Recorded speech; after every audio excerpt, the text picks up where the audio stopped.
Live from the virtual lounge in cyberspace, it's Beats and Eats.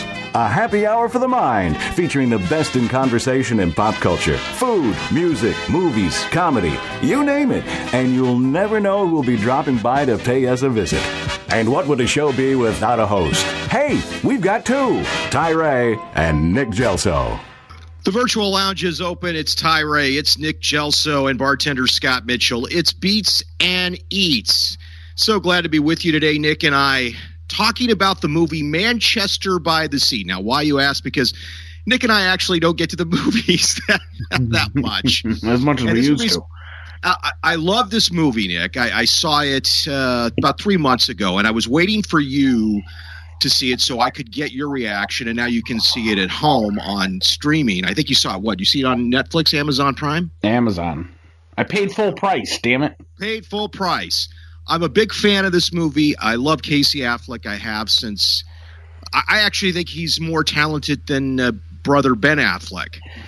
He definitely – he doesn't have – I think that Ben really had the ability to ride the Matt Damon wave, and that the duo did wonders for him. Plus, I think Ben is a bit better looking.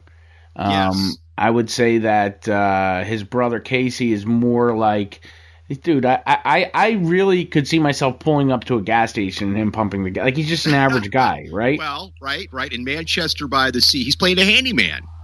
Right. I mean, in the film. It seems as if his life kind of disintegrated after his and of course there are spoilers in this episode, but after the death of his children, right? That he pretty much caused. Right, because of his drinking and partying at his home.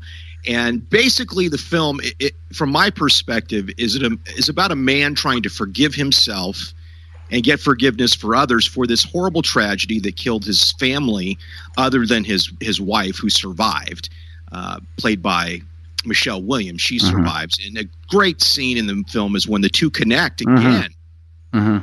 Again, and she states her love for him, and he's trying to move on, Nick. Very powerful scene. Very powerful film that, honestly, at my age and with so many things gone on in my life, now I haven't had nearly the tragedy that the character in this film, Lee Chandler's gone through, but I could certainly relate to it as a male. You know, the downs of life, the tragedies of life. It's funny that you say that. I felt so many relatable moments in that movie. I mean, even with let's face it, the movie itself is about his relationship with his brother, who has very few scenes in the movie. I mean, that's what it really all comes down to. So anybody who has a sibling, and unfortunately in this movie, that's a good point.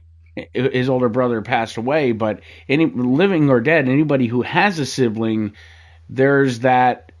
Like, I sense that they clearly he did not want the kid, but you do anything for your brother, no matter how distant or how argumentative you may be towards one another or combative. When it comes down to it, you'd walk through fire, and I got. It was so relatable in so many ways, right? Wasn't it? I mean, it was just, and I think that's a testament to Casey Affleck as an actor, because he's just an average Joe. I liked it a lot, Nick, and I liked the kid, too, played by Lucas Hedges. Me too. He plays the character Patrick. What a great character. Great kid.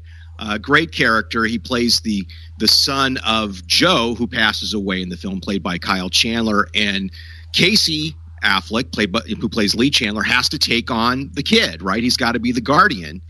And Patrick doesn't really – I love it because Patrick doesn't give a shit about Casey Affleck's character's feelings. He's got hockey practice to go to. He's got dates to go on. Hey, man, get over your shit. Yeah, the dude, I love it. I mean, typical 16-year-old who wasn't completely obsessed with ways of not getting caught getting laid at that point. Absolutely. And that was pretty much his mission in all this, right? And I think that was part of the grieving process with his losing his father. But what a great character that was. Just they played off each other wonderfully. Yeah, I mean, I think that I've heard, obviously we've heard so much about the film throughout the end of 2016, now the beginning of 2017. I think it lives up to the billing. The end, Ty, and again, I said there's spoilers in here, but the end was kind of abrupt, and I actually had to rewind it to see if anything happened that was, because nothing monumental happened. It was anticlimactic. Right? They don't end up together. Right. They don't end up together, but they went on this journey together, and I think they helped heal one another.